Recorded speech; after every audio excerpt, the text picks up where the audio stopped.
Welcome back to my channel. ಹೊಸದಾಗಿ channel ನೋಡ್ತಾ ಇದ್ದರೆ ಸಬ್ಸ್ಕ್ರೈಬ್ ಮಾಡಿಕೊಂಡು ಸಪೋರ್ಟ್ ಮಾಡಿ. ವಾರಾಹಿ ದೇವಿಯ ಆಶೀರ್ವಾದ ಎಲ್ಲರ ಮೇಲೂ ಇರಲಿ ಅಂತ ವಿಡಿಯೋ ಪ್ರಾರಂಭ ಮಾಡ್ತಾ ಇದ್ದೀನಿ. ಇದೇ 25ನೇ ತಾರೀಕು ನಮಗೆ ತುಂಬ ಮುಖ್ಯವಾಗಿ ವಿಶೇಷವಾಗಿ ಏಕಾದಶಿ ಬಂದಿದೆ. ಶನಿವಾರ ಏಕಾದಶಿ ಬಂದಿರುವಂಥದ್ದು ತುಂಬ ಚೆನ್ನಾಗಿರುತ್ತೆ. ಎಷ್ಟೋ ಜನ್ಮದ ಪುಣ್ಯ ಫಲ ಅಂತ ಹೇಳಬಹುದು. ನಮಗೆ ಪ್ರತಿ ತಿಂಗಳಲ್ಲೂ 2 ಏಕಾದಶಿಗಳು ಬರುತ್ತೆ ಸ್ನೇಹಿತರೆ. ಆ ಏಕಾದಶಿಗಳಲ್ಲಿ ಇದು ಕೂಡ ತುಂಬಾ ಚೆನ್ನಾಗಿರೋದ್ರಿಂದ ಭಗವಂತನು ನಮಗೆ ಕಲಿಯುಗದಲ್ಲಿ ಆಸೆ, ಕನಸು, ಕೋರಿಕೆಗಳು ಜಾಸ್ತಿ ಕೊಟ್ಟಿರ್ತಾನೆ. ಕಷ್ಟ ಕಣ್ಣೀರು ಕೂಡ ಅದೇ ರೀತಿಯಲ್ಲಿ ಇರುತ್ತೆ. ಈ ರೀತಿ ತಿಥಿ ವಾರಗಳು ಅಂತ ಬಂದಾಗ ನಾವು ನೆನಪಿಟ್ಕೊಂಡಿದ್ದೆ ಈ ಸಣ್ಣ ಪರಿಹಾರಗಳನ್ನು ಮಾಡಿಕೊಂಡಾಗ ಮಾನವ ಜೀವನದಲ್ಲಿ ಎಷ್ಟೋ ನಮಗೆ ಗೊತ್ತೋ ಗೊತ್ತಿಲ್ಲದೆ ಸಮಸ್ಯೆಗಳನ್ನು ತಂದಾಕ್ಕೊಂಡಿರ್ತೀವಿ. ಯಾರಿಗೋ ನೋವನ್ನು ಕೊಟ್ಟಿರ್ತೀವಿ. ಕಷ್ಟಗಳು ಜಾಸ್ತಿ ಆಗಿರುತ್ತೆ. ಹೋಗಲಾಡಿಸ್ಕೊಳ್ಳುವಂಥ ದಿನ ಇದಾಗಿರೋದ್ರಿಂದ ಈ ದಿನಕ್ಕೆ ಆದಷ್ಟು ನಾವು ತುಂಬಾ ಭಕ್ತಿಯಿಂದ ಶ್ರದ್ಧೆಯಿಂದ ಕೇಳಿಕೊಂಡು ಯಾರಿಗೆ ಉಪವಾಸ ಇರೋದಕ್ಕೆ ಸಾಧ್ಯ ಆಗುತ್ತೋ ಅವರು ಇರಬಹುದು ಸ್ನೇಹಿತರೆ. ಚಾತುರ್ಮಾಸ ವ್ರತಾರಂಭ ಕೂಡ ನಾವು ಭಗವಂತನನ್ನು ಈ ಒಂದು ಮಾಸದಲ್ಲಿ ಈಗ ವಿಶೇಷವಾಗಿ ಆ ತಂದೆ ಯೋಗ ನಿದ್ರೆಯಲ್ಲಿ ಇರುವಂಥದ್ದು. ಈ ಸಂದರ್ಭಗಳಲ್ಲಿ ಮಾಡುವಂಥ ಪೂಜೆ ವ್ರತ ನಾವು ಯಾವುದೇ ರೀತಿಯಲ್ಲಿ ಭಕ್ತಿಯಿಂದ ಕೇಳ್ಕೊಂಡಿದ್ದೆ ಆದರೆ ಹಾಗೂ ಮುಖ್ಯವಾಗಿ ಶನಿವಾರ ಕೂಡಿ ಬಂದಿರೋದ್ರಿಂದ ಅಕ್ಕಿ ಹಿಟ್ಟಿನ ದೀಪಾರಾಧನೆ ಮಾಡುವಂಥದ್ದು ತುಂಬ ಚೆನ್ನಾಗಿರುತ್ತೆ. ಯಾವುದು ಸಾಧ್ಯ ಆಗುತ್ತೋ ಅದನ್ನು ಮಾಡ್ಕೊಳ್ಳಿ. ಎಲ್ರಿಗೂ ಉಪವಾಸ ಇರೋದಕ್ಕೆ ಆಗೋದಿಲ್ಲ. ಆದರೆ ಚಿಕ್ಕ ಮಕ್ಕಳು, ಗರ್ಭಿಣಿಯರು, ಏಜ್ ಆಗಿರುವಂಥವರು ಅವರನ್ನು ಬಿಟ್ಟು ಇನ್ಯಾರಿಗೆ ಆಗುತ್ತೋ ಆರೋಗ್ಯ ದೃಷ್ಟಿಯಿಂದ ನೀವು ನೋಡಿಕೊಂಡಿದ್ದೆ ಉಪವಾಸ ಇರಬಹುದು. ಎಷ್ಟೋ ಕಾಯಿಲೆ ಕಸಾಲೆಗಳು ಕೂಡ ಈ ದಿನಗಳಲ್ಲಿ ಉಪವಾಸ ಇರೋದರಿಂದ ಕೂಡ ನಮ್ಮ ಉತ್ತಮವಾದ ಆರೋಗ್ಯ, ಆಲೋಚನೆ ಎರಡೂ ಕೂಡ ನಮಗೆ ಸಿಗೋದ್ರಿಂದ ಈ ಪರಿಹಾರಗಳನ್ನು ಉಪವಾಸ ಇದ್ದು ಮಾಡೋದ್ರಿಂದ ಕೂಡ ತುಂಬ ಲಾಭವನ್ನು ಕಾಣಬಹುದು ಸ್ನೇಹಿತರೆ.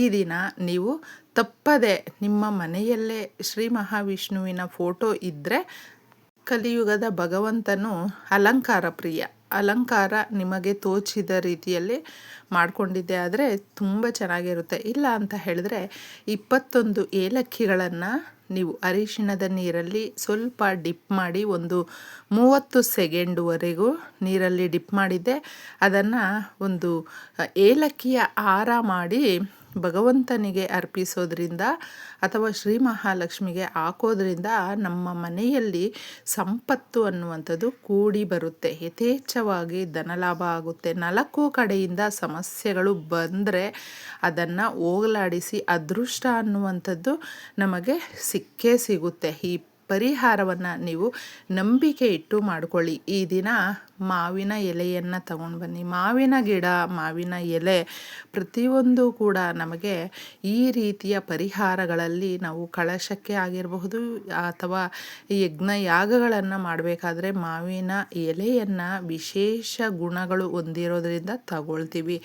ಅದಕ್ಕೆ ಒಂದು ಚೆನ್ನಾಗಿರುವಂಥದ್ದು ಸ್ಪಷ್ಟವಾಗಿ ನೀಟಾಗಿ ಇರಬೇಕು. ಆ ರೀತಿ ಇರುವಂಥ ಎಲೆಯನ್ನು ತಗೊಂಡು ಬಂದು ಅದನ್ನು ಸಾಧ್ಯ ಆದರೆ ಸ್ವಲ್ಪ ಅರಿಶಿಣದ ನೀರಲ್ಲಿ ತೊಳ್ಕೊಳ್ಳಿ. ಕ್ಲೀನಾಗಿ ತೊಳೆದು, ಇಲ್ಲಾಂದರೆ ಗಂಗಾ ಜಲದಲ್ಲಿ ತೊಳ್ಕೊಂಡಿದ್ದೆ ಒಂದು ಪ್ಲೇಟಲ್ಲಿ ನೀವು ಇದನ್ನು ಇಡಬೇಕಾಗುತ್ತೆ. ಈ ಥರ ಇಟ್ಟು ಇದಕ್ಕೆ ಅರಿಶಿಣ ಕುಂಕುಮ ಅಥವಾ ಗಂಧ ಕುಂಕುಮ ಇದನ್ನು ಇಡಬೇಕು.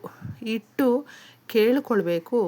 ಈಗ ಇಡುವಂಥ ವಸ್ತುಗಳು ತುಂಬ ವಿಶೇಷತೆಯಿಂದ ಇರುತ್ತೆ. ಸಾಲವನ್ನು ತೀರಿಸೋದಕ್ಕೆ, ನಮ್ಮ ಸಮಸ್ಯೆಗಳನ್ನು ಬಗೆಹರಿಸೋದಕ್ಕೆ, ಇಷ್ಟಾರ್ಥಗಳು ನೆರವೇರೋದಕ್ಕೆ ಸಹಾಯ ಮಾಡುತ್ತೆ. ಅದಕ್ಕೆ ಎಷ್ಟೋ ಜನ ಫೋಟೋ ಮುಂದೆ ಇದನ್ನು ಇಡುವಾಗ ಸಂಕಲ್ಪ ಮಾಡಿಕೊಂಡು ಕೇಳ್ಕೊಳ್ತಾರೆ. ಗಟ್ಟಿಯಾಗಿ ನಮ್ಮ ಸಂಕಲ್ಪ ಇರಬೇಕು ಸ್ನೇಹಿತರೆ. ತೊಗರಿಬೇಳೆ ಅದಕ್ಕೆ ಎಷ್ಟು ಇಡಿಸುತ್ತೋ ಅಷ್ಟನ್ನು ಮಾತ್ರ ಇದರಲ್ಲಿ ಹಾಕಬೇಕು. ಚೆಲ್ಲೋದಕ್ಕೆ ಹೋಗಬೇಡಿ. ನಾವು ಹೇಗಿದ್ರೂ ಪ್ಲೇಟಲ್ಲಿ ಇಟ್ಟು ಇಡ್ತೀವಿ. ಬೆಲ್ಲ ಒಂದು ತುಂಡಾದರೂ ಇಡಬೇಕು. ಎಷ್ಟೋ ಕಹಿ ಮಾತುಗಳು, ಕಹಿ ಘಟನೆಗಳು, ಕಹಿ ವಿಚಾರಗಳು ನಡೆದಿರುತ್ತೆ. ಅದನ್ನು ಸುಮಧುರವಾಗಿ ಪರಿವರ್ತನೆ ಆಗೋದಕ್ಕೆ ಸಹಾಯವನ್ನು ಮಾಡುತ್ತೆ.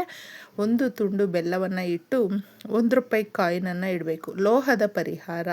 ಶ್ರೀ ಮಹಾಲಕ್ಷ್ಮಿಯನ್ನು ನಾವು ಕೇಳ್ಕೊಳ್ತಾ ಇದ್ದೀವಿ, ಬಡತನ ಹೋಗಬೇಕು, ನಮ್ಮ ಮನೆಯಲ್ಲಿ ಇರುವಂಥ ಸಮಸ್ಯೆಗಳು ಹೋಗಬೇಕು ಅನ್ನೋದಕ್ಕೆ. ₹1 ಕಾಯಿನನ್ನು ಇಟ್ಟು ಸ್ವಲ್ಪ ಅರಿಶಿಣ ಕುಂಕುಮವನ್ನು ಹಾಕಬೇಕು. ಅರಿಶಿಣ ಕುಂಕುಮ ನಾವು ಗುಡ್ ನ್ಯೂಸನ್ನು ಕೇಳೋದಕ್ಕೆ, ಶುಭ ಸಮಾಚಾರಗಳು ನಮ್ಮ ಮನೆಯಲ್ಲಿ ಶುಭ ಸಮಾರಂಭಗಳು ನಡಿಬೇಕು ಅನ್ನೋದಕ್ಕೆ ಇಷ್ಟನ್ನು ಇಕ್ಕಿ ನೀವು ಭಕ್ತಿಯಿಂದ ಕೇಳ್ಕೊಳ್ಬೇಕು ಸ್ನೇಹಿತರೆ. ಈ ಪರಿಹಾರವನ್ನು ಏಕಾದಶಿಯ ದಿನ ಯಾರೆಲ್ಲ ಮಾಡ್ಕೊಳ್ತಾರೋ ಅವರ ಮನಸ್ಸಿನಲ್ಲಿ ಇರುವಂಥ ಇಚ್ಛೆ, ಕೋರಿಕೆ, ಕನಸು ಏನೇ ಇರಬಹುದು, ಆಸೆಗಳು ಪ್ರತಿಯೊಂದು ಕೂಡ ನೆರವೇರುತ್ತೆ ಭಕ್ತಿಯಿಂದ ನಾವು ಕೇಳ್ಕೊಂಡಾಗ. ಇದನ್ನು ರಾತ್ರಿ ಪೂರ್ತಿ ನೀವು ದೇವ್ರ ಮನೆಯಲ್ಲೇ ಬಿಟ್ಬಿಡಬೇಕು. ಏನಾದರೂ ವಿಷ್ಣು ಸ್ವಾಮಿಯ ಅವತಾರದಲ್ಲಿರುವಂಥ ಕೃಷ್ಣ ಸ್ವಾಮಿ ಇರಬಹುದು, ನರಸಿಂಹಸ್ವಾಮಿ ಇರಬಹುದು, ಈ ಥರ ಫೋಟೋಗಳು ನಿಮ್ಮ ಮನೆಯಲ್ಲಿ ರಾಮಸ್ವಾಮಿ ಇರಬಹುದು ಇದ್ದಾಗ ಫೋಟೋ ಮುಂದೆ ಇಡಿ. ಈ ಥರ ಇಟ್ಟು ಕೇಳಿಕೊಂಡು ರಾತ್ರಿ ಪೂರ್ತಿ ನಾವು ಬಿಟ್ಬಿಡಬೇಕು. ತದನಂತರ ಇದನ್ನು ನೀವು ನೆನಪಲ್ಲಿಟ್ಕೊಳ್ಳಿ, ಬಿಸಾಕಬಾರ್ದು. ಯಾವುದೇ ಆಗಿರಬಹುದು, ದೇವತಾ ವೃಕ್ಷಗಳು ನಿಮ್ಮ ಹತ್ತಿರದಲ್ಲೇ ಇರುವಂಥ ದೇವತಾ ವೃಕ್ಷಗಳನ್ನು ಮೊದಲೇ ನೋಡಿಟ್ಕೊಂಡಿಟ್ಟು ಅದನ್ನು ತಗೊಂಡೋಗಿದ್ದೆ ನಾವು ಬುಡದ ಹತ್ತಿರ ಇಟ್ಬಿಟ್ಟು ಬರಬೇಕು, ಬಿಸಾಡಬಾರ್ದು. ನೆನಪಲ್ಲಿಟ್ಕೊಳ್ಳಿ. ಇದನ್ನು ಈ ರೀತಿ ಇಟ್ಟು ಬರೋದ್ರಿಂದ ಯಾವುದೇ ಆಗಿರಬಹುದು, ಕ್ರಿಮಿಕೀಟಗಳು ಏನೇ ಇರಬಹುದು, ಅವುಗಳು ಇದರಲ್ಲಿ ಇಟ್ಟಿರುವಂಥದ್ದನ್ನು ತಿಂದು ಹೋದಾಗ ಪರಿಹಾರ ಶಾಸ್ತ್ರಗಳಲ್ಲೇ ನಮಗೆ ತಿಳಿಸಿದೆ, ನಮ್ಮ ಸಮಸ್ಯೆಗಳು ಬಗೆಹರಿಯುತ್ತೆ, ಆಕಸ್ಮಿಕ ಧನಲಾಭ ಆಗುತ್ತೆ, ಇಷ್ಟಾರ್ಥಗಳು ಪ್ರಾಪ್ತಿಯಾಗೋದಕ್ಕೆ ಇದರಲ್ಲಿ ಬಳಸಿರುವಂಥ ಮುಖ್ಯವಾಗಿ ಮಾವಿನ ಎಲೆ ಅನ್ನುವಂಥದ್ದು ಸಹಾಯ ಮಾಡುತ್ತೆ. ಯಾವುದೇ ಪರಿಹಾರ ಪೂಜೆ ಆಗಿರಬಹುದು, ನಾವು ಮುಖ್ಯವಾಗಿ ತೋರಣ ಕಟ್ಟುವಾಗ, ಕಳಶ ಪ್ರತಿಷ್ಠಾಪನೆ ಮಾಡುವಾಗ ಇಡ್ತೀವಿ. ಯಾಕಂದರೆ ಶ್ರೀ ಮಹಾವಿಷ್ಣು ಸಮೇತ ಲಕ್ಷ್ಮೀದೇವಿ ಬಂದು ಸ್ಥಿರ ನಿವಾಸ ಮಾಡ್ತಾರೆ. ಅದಕ್ಕೋಸ್ಕರ ಮಾವಿನ ಎಲೆಯ ಪರಿಹಾರವನ್ನು ಮಾನವ ಜೀವನದಲ್ಲಿ ಯಾರಾದರೂ ಆಗಿರಬಹುದು ಒಂದು ಸಮಯನಾದರೂ ನಾವು ಮಾಡಿಕೊಂಡಾಗ ನಮ್ಮ ಇಷ್ಟಾರ್ಥಗಳು ನೆರವೇರುತ್ತೆ ಅನ್ನುವಂಥದ್ದು ಕೂಡ ಸೂಚನೆ ಇರೋದರಿಂದ ಇದನ್ನು ಭಕ್ತಿಯಿಂದ ಮಾಡ್ಕೊಳ್ಳಿ. ನಿಮ್ಮ ಮನೆಯಲ್ಲಿ ಏನೇ ಕೊರತೆ ಇರಬಹುದು ಅದನ್ನು ತೀರಿಸ್ಕೊಳ್ಳೋದಕ್ಕೆ ಇದು ಸಹಾಯವನ್ನು ಮಾಡುತ್ತೆ ಸ್ನೇಹಿತರೆ. ಇಷ್ಟು ಸುಲಭವಾಗಿ ನೀವು ಮಾಡಿಕೊಂಡಿದ್ದೆ ಆದರೆ ಇಷ್ಟಾರ್ಥಗಳು ನೆರವೇರುತ್ತೆ. ಎಲ್ರಿಗೂ ಒಳ್ಳೆಯದಾಗಲಿ. ಧನ್ಯವಾದಗಳು.